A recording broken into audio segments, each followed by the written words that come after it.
You ask Tiger to solve.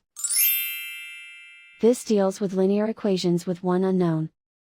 The final result is x equals 7/12. Let's solve it step by step.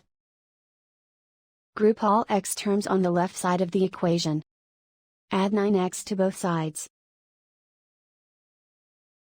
Group like terms.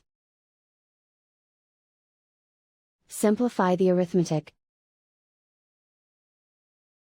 Group like terms. Simplify the arithmetic. Group all constants on the right side of the equation. Add 2 to both sides. Simplify the arithmetic.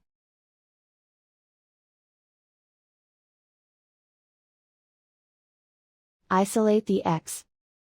Divide both sides by 12. Simplify the fraction. And so the final result is x equals 7/12.